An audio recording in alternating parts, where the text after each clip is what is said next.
ในอดีตทางตอนใต้ของอียิปต์เป็นที่ตั้งของดินแดนนูเบียที่เคยพิชิตดินแดนอียิปต์ได้สำเร็จและเข้ายึดครองอียิปต์ในช่วงเวลาสั้นๆตั้งแต่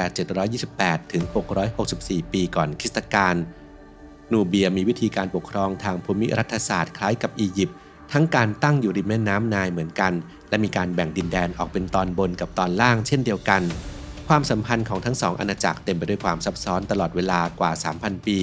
กล่าวคือเป็นทั้งมิตรและศัตรูอียิปต์ต้องพึ่งพาทรัพยากรธรรมชาติจากนูเบียแต่ในบางช่วงเวลานูเบียก็ตกเป็นส่วนหนึ่งของอียิปต์ตลอดเวลาทั้งสองดินแดนทำการค้าและมีการแลกเปลี่ยนทางศิลปะวัฒนธรรมระหว่างกันหลังจากการล่มสลายของยุคอาณาจักรใหม่ของอียิปต์ในช่วงประมาณ 1,069 ปีก่อนคริสตกาลอียิปต์ถูกแบ่งออกเป็นอาณาจักรย่อยมีการตั้งต้นขึ้นเป็นฟาโรห์ปกครองดินแดนต่างๆอียิปต์ถูกกลุ่มชาวทะเลที่อาศัยอยู่ริมฝั่งทะเลเข้าโจมตีและยังถูกรุกรานจากชาวลิเบียโดยที่ชาวอียิปต์พื้นเมืองยังคงรักษาอำนาจอยู่ในเมืองทิฟเอาไว้ได้ขณะที่อียิปต์แตกแยกชาวนูเบียก็แข็งแกร่งและเป็นอันหนึ่งอันเดียวกันมากขึ้นภายใต้ราชวงศ์ใหม่ที่สถาปนาขึ้นในเนปาตาและเริ่มวางรากฐานสำหรับการปกครองอียิปต์ในฐานะราชวงศ์ที่ 25 มีกษัตริย์ปกครองทั้งหมดรวม 8 พระองค์ด้วยกันคลิปนี้อับดุลไททูบจะพาไปทำความรู้จักกับ 3 ฟาโรห์ชาวนูเบียผู้ยิ่งใหญ่ที่ปกครองเหนือแผ่นดินอียิปต์กันครับ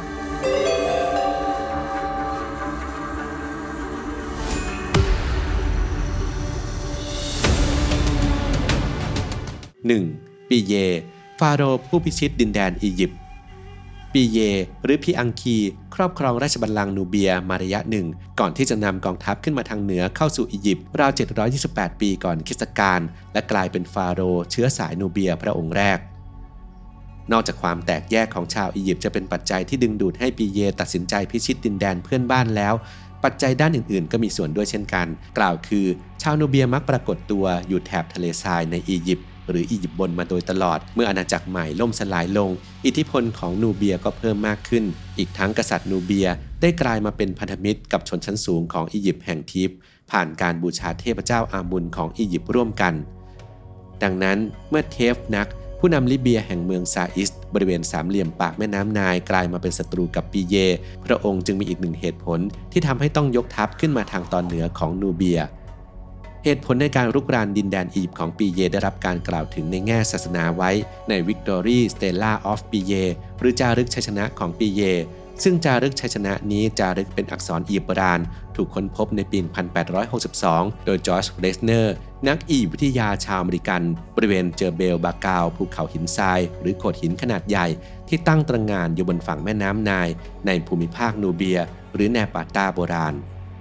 โดยข้อความที่จารึกไว้บนศิลาหินทรายอธิบายถึงเส้นทางที่ปีเยใช้เดินทัพจากทิฟไปยังสามเหลี่ยมปากแม่น้ำไนล์เพื่อปราบผู้นำลิเบียทั้งหมดนอกจากรายละเอียดเกี่ยวกับองค์ประกอบของกองทัพแล้วยังมีการแจกแจงเหตุผลในการทำสงครามครั้งดังกล่าวไว้ด้วยซึ่งปีเยระบุว่ามุ่งเป้าไปที่เทฟนักที่กำลังพยายามพิชิตอียิปต์ทางตอนเหนือพร้อมกับเน้นย้ำว่าปีเยคือกษัตริย์อียิปต์ที่แท้จริงและเป็นผู้รักษาความสงบเรียบร้อยตามพระประสงค์ของเทพอามุนหลังจากสยบผู้นำลิเบียได้สำเร็จปีเยก็เดินทางกลับมายังเนบาตาเมืองที่พระองค์ใช้เป็นสถานที่ในการปกครองทั้งอียิปต์และนูเบียไปตลอดชีวิตและแม้ว่าปีเยจะไม่เคยไปอียิปต์เลยแต่ฟาโรห์ผู้สืบทอดอำนาจต่อจากปีเยก็สามารถปกครองทั้งสองดินแดนจากเมืองต่างๆในอียิปต์ 2. ชาบาค่าฟาโรห์ผู้พิชิต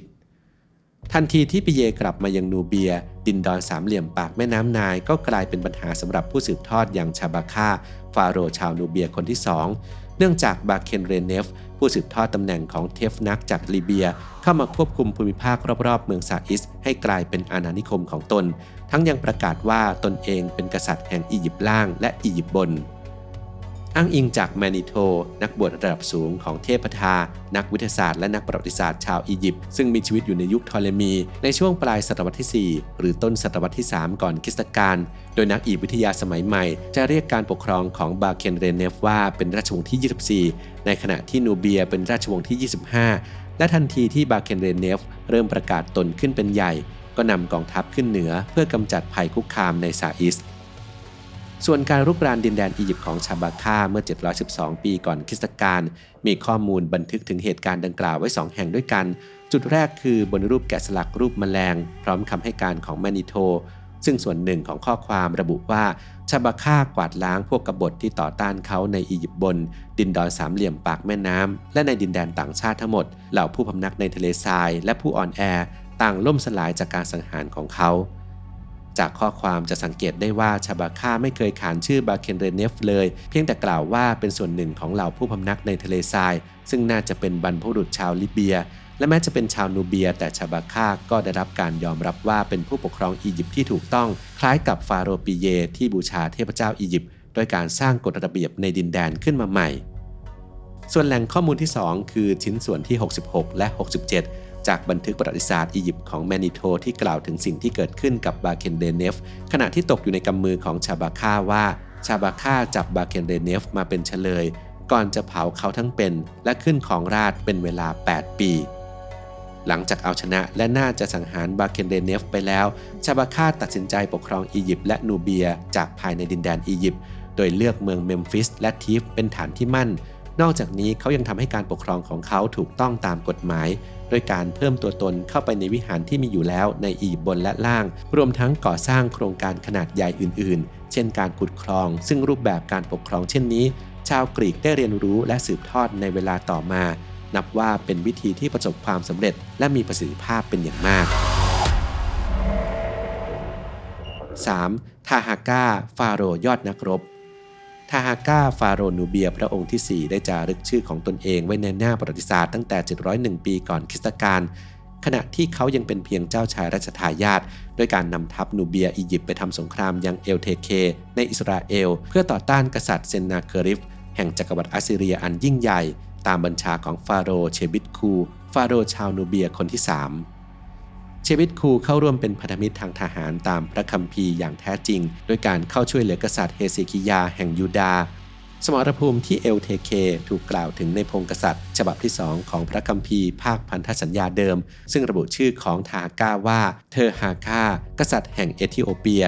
และแม้ว่าฝ่ายของทาฮาก้าจะพ่ายแพ้ในสงครามแต่สงครามครั้งนี้ก็ยังมีข้อดีตรงที่ช่วยให้สามารถรวบรวมอำนาจในดินแดนอียิปต์และนูเบียเข้าด้วยกันได้ต่อมาเมื่อถึงรัชสมัยของทาฮาก้าการปกครองของพระองค์มีเสถียรภาพและเจริญรุ่งเรืองเป็นอย่างมากมีการริเริ่มการสร้างอนุสรณ์สถานหลายแห่งในภูมิภาคทิพย์โดยเฉพาะวิหารคานักที่ได้สร้างเสาวิหารเพิ่มเติมเข้าไปรวมถึงวิหารเมดิเนฮาบูที่มีการแกะสลักเพิ่มเติมเป็นพิเศษบนเสาต้นที่ 2แสดงให้เห็นถึงภาพของฟาโรห์ชาวนูเบียอย่างทาฮาก้าหรือไม่ก็ชาบาค่าฟาดฟันชาวลิเบียและนูเบียซึ่งการแสดงออกนี้สะท้อนให้เห็นถึงความพยายามให้ตนเองมีคุณลักษณะเหมือนฟาโรห์ของชาวอียิปต์ทุกประการ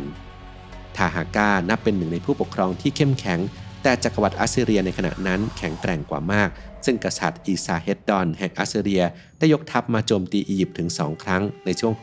674และ671ปีก่อนคริสตกาลและแม้ว่าการโจมตีครั้งแรกจะไม่ประสบความสำเร็จแต่ในการโจมตีครั้งที่2จักรวรรดิอัสซีเรียก็ได้เข้ามายึดครองอำนาจการปกครองเหนือดินแดนอียิปต์ได้แม้ในเวลาต่อมาฝ่ายฟาโรห์เชื้อสายนูเบียจะมีผู้นำมาสืบทอดอำนาจต่อจากฟาโรห์องค์กรและพยายามต่อกรกับอัสซีเรียแต่ก็ไม่สามารถทวงคืนอาณาจักรกลับมามีอำนาจได้เหมือนเดิมอีกต่อไป